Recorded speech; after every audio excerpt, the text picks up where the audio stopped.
Good morning students. मैं doctor Dilip Pipara से आचार्य अर्थशास्त्र विभाग राजकीय महाविद्यालय नाथद्वारा। अब हमने अपने पिछले कुछ वीडियो में सांख्यिकी में अलग अलग केंद्रीय प्रवृत्तियों का माप और अन्य प्राथमिक समंग द्वितीय समंग के बारे में अध्ययन किया था। उसी क्रम में आज हम सेंसस एंड सिंपल इन्वेस्टिगेशन का अध्ययन करेंगे। सेंसस यानी यूनिवर्स या पॉपुलेशन क्या होता है, सबसे पहले हम उसको समझेंगे। यूनिवर्स से तात्पर्य जितनी भी इकाइयां हैं उन सबका योग को ही यूनिवर्स कहते हैं। जैसे भारत की जनसंख्या के लिए कहते हैं कि 2011 में भारत की जनसंख्या 121.02 करोड़ थी, तो इसका मतलब हमारी उस समय हमारी समग्र जनसंख्या थी वो इतनी थी। इसी प्रकार से एक कक्षा में विद्यार्थियों की संख्या जितने भी टोटल्स है, अगर उनकी बात की जाए तो वह समग्र से रिलेटेड होता है। अब डाटा जो समग्र डाटा है उसको भी हम अलग अलग बांट सकते हैं, संख्या के आधार पर और अस्तित्व के आधार पर। संख्या के आधार पर कुछ समग्र ऐसे होते हैं जो परिमित होते हैं, जिसे महाविद्यालय में कितने स्टूडेंट्स है परिमित है, एक नगर में कितनी जनसंख्या है परिमित है, एक व्यक्ति की इनकम कितनी है ये परिमित है। परिमित का मतलब है जिसको कि मापा जा सकता है। अब ये माप अलग अलग हो सकता है। आप दूरी का माप है तो किलोमीटर में होगा, अगर आय का नाप है तो रुपए में होगा, इसी प्रकार से अगर लंबाई का माप है तो इंच में हो सकता है। तो ये जिस भी यूनिट में नापा जाए, कुल मिलाकर अगर वो काउंटेबल है, मापने योग्य है, तो वह जो समग्र कहलाएगा वो परिमित कहलाएगा। कुछ ऐसे समग्र होते हैं जिनको नापा नहीं जा सकता। कलकत्ता में कितने मच्छर है इसको नापा नहीं जा सकता। एक पेड़ है, नीम का पेड़ है, उसमें कितनी पत्तियां हैं इसको नापा नहीं जा सकता। तो बहुत सारी ऐसी चीजें हैं जिसको मापा नहीं जा सकता। इस पृथ्वी पर कितने जीव इकाइयां हैं इसको नापना बहुत मुश्किल है। इस प्रकार को बोलेंगे जिनको नापा नहीं जा सके वो है परिमित, जिनको नापा जा सके वो परिमित। करोड़ हो, अरब हो, खरब हो, अगर एक संख्या के रूप में उसको मापा जा सकता है तो वह सब परिमित कहलाएगा। और जिसको बिल्कुल नहीं मापा जा सकता क्योंकि अनकाउंटेबल है, मच्छरों की संख्या अनकाउंटेबल है, चींटियों की संख्या कितनी है नाप नहीं सकते, आकाश में तारों की संख्या कितनी है उसको गिन नहीं सकते, तो वह समंक अपरिमित समंक कहलाएगा। वास्तविक अस्तित्व के आधार पर भी हम समंकों को दो भागों में बांट सकते हैं। कुछ समंक है जो कि वास्तविक है, जैसे मुंबई में करदाताओं की संख्या वास्तविक संख्या है, उदयपुर में कितने पुरुष है वास्तविक संख्या है, दिल्ली में कितनी महिलाएं हैं, आज की तारीख में महाराष्ट्र में कितने करोड़ कोरोना से पीड़ित हैं, जिनको नाप सकते हैं वास्तविक संख्या है, तो उसको बोलेंगे वास्तविक समंक। कुछ ऐसी चीजें हैं जो काल्पनिक है। एक पासा फेंकने पर 1 आएगा, 2 आएगा, 3 आएगा, 4 आएगा, एक कल्पना है। एक सिक्के को हम 10 बार फेंकेंगे, कितनी बार हेड आएगा, कितनी बार टेल आएगा, एक कल्पना है। तो इस प्रकार जो वास्तव में अवेलेबल नहीं है, वास्तव में नहीं होता है, एक कल्पना होती है। ताश की गड्डी से हमने एक पत्ता निकाला, कौन सा पत्ता आएगा, इक्का आ सकता है, बादशाह आ सकता है, बेगम आ सकता है, या और भी कोई पत्ता आ सकता है, हुक्म का आ सकता है, चिड़ी का आ सकता है, पान का आ सकता है, ईट का आ सकता है। ये कल्पना है कि हम ताश की गड्डी से एक पत्ता निकाल रहे हैं या सिक्के फेंक रहे हैं। तो ऐसे परिमित को हम काल्पनिक परिमित कहते हैं। कुल मिलाकर जब हम अनुसंधान करते हैं तो दो प्रकार से अनुसंधान किया जा सकता है। एक होता है संगणना अनुसंधान, दूसरा होता है प्रतिदर्श अनुसंधान। संगणना अनुसंधान जैसा कि सेंसस से रिलेटेड है। संगणना अनुसंधान से तात्पर्य जब हर एक इकाई का अध्ययन किया जाता है, प्रत्येक इकाई का अध्ययन किया जाता है, तो उसको संगणना अनुसंधान कहा जाता है। संगणना अनुसंधान में देखिए, हम बाजार में टमाटर खरीदने जाते हैं, हर एक टमाटर को देखिए, वो संगणना अनुसंधान।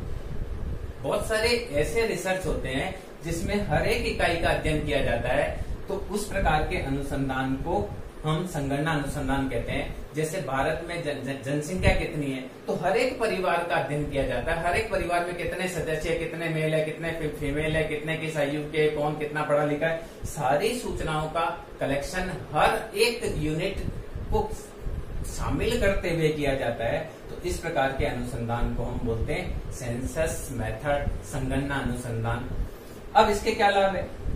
हर एक इकाई से बात करते हैं तो जिससे उससे जो निष्कर्ष निकलेंगे वो विश्वसनीय होंगे। हर एक इकाई के बारे में सूचना प्राप्त करेंगे तो जो प्राप्त सूचना है वो विस्तृत होगी। और कुछ ऐसी चीजें हैं जहाँ उपयुक्त भी है। अगर एक परिवार में 10 सदस्य उनका स्टडी करना है तो 10 के साथ हम 10 के साथ 10 सैंपल है तो हम उसका स्टडी कर सकते हैं। तो कुछ स्थिति में सेंसस मेथड प्रयोग में आता है, पर इसमें प्रॉब्लम क्या है, बहुत ज्यादा श्रम लगता है क्योंकि बहुत बड़ा काम है। हर एक यूनिट से आपको स्टडी करना है, हर एक यूनिट को कंसीडर करना है, तो बहुत ज्यादा समय भी लगेगा, श्रम भी लगेगा और बहुत ज्यादा पैसा भी उसमें खर्च होने वाला है। और कुछ परिस्थिति में असंभव है। जैसे हमको एक व्यक्ति के ब्लड का स्टडी करना है तो ब्लड की हर बूंद निकालना संभव नहीं है, व्यक्ति मर जाएगा। एक पेड़ का अध्ययन करना है, एक पेड़ की पत्तियों का अध्ययन करना है तो सारी पत्तियों को एक साथ लेकर आना संभव नहीं है। या किसी कीट का अध्ययन करना है तो उस कीट की प्रजाति के जितने भी कीट है उन सबको एक साथ कलेक्शन करना संभव नहीं है। तो कुछ परिस्थितियों में हमारा यह सेंसस मेथड चल नहीं सकता। तो इसके बाद में अनुसंधान के लिए एक दूसरा मेथड यूज आता है, दैट इज कॉल्ड प्रतिदर्श अनुसंधान, जो हमारे टॉपिक में भी है, सैंपल सर्वे। बहुत बार हम क्या करते हैं, सैंपल के आधार पर भी यूनिवर्स के गुण निकाल लेते हैं। हम एक मिठाई की दुकान पर जाते हैं तो एक मिठाई का थोड़ा सा वो पीस हमको खिलाता है और उससे हम आइडिया ले लेते हैं कि मिठाई कैसी है। अगर हमको कोई बीमारी है तो डॉक्टर हमारे रक्त की एक बूंद लेकर वो एनालिसिस कर जाता है कि शुगर लेवल कितना है रक्त में और कोई हमारा इन्फेक्शन है या नहीं है। इसी प्रकार से बहुत सारी चीजें ऐसी है जिसमें हम एक सैंपल के आधार पर ही यूनिवर्स के बारे में बात करते हैं। हमारे घर पे मम्मी चावल पकाती है तो एक चावल को दबाकर देख लेती है, या सब्जी अगर हमको चखनी है कि उसमें नमक कितना है तो एक थोड़ा सा देख लेते हैं, उसके आधार पर हम डिसीजन ले लेते हैं। चाय घर में बनी है तो चाय का एक बूंद या एक चम्मच हम चखकर उसके बारे में निर्णय लेते हैं कि पूरी चाय कैसे बनी। तो बहुत सारी चीजें ऐसी है जिसमें एक छोटे से नमूने के आधार पर पूरे के बारे में डिसीजन लिया जाता है। तो अनुसंधान की दूसरी विधि को बोलते हैं प्रतिदर्श अनुसंधान अर्थात सैंपल सर्वे, यानी एक छोटे से नमूने के आधार पर पूरे का निर्णय लेना। हम गेहूं लेने जाते हैं तो एक मुट्ठी गेहूं देखते हैं, उसके बाद में पूरा हम गेहूं खरीद लेते हैं। इसी प्रकार से अगर आप बाजार में आपको अंगूर खरीदना है तो आप क्या करेंगे, एक अंगूर को चख के देख लेंगे कि मीठा है तो इसका मतलब पूरे अंगूर का गुच्छा क्या होगा, मीठा होगा। तो बहुत सारी चीजों में सैंपल मेथड यूज आता है।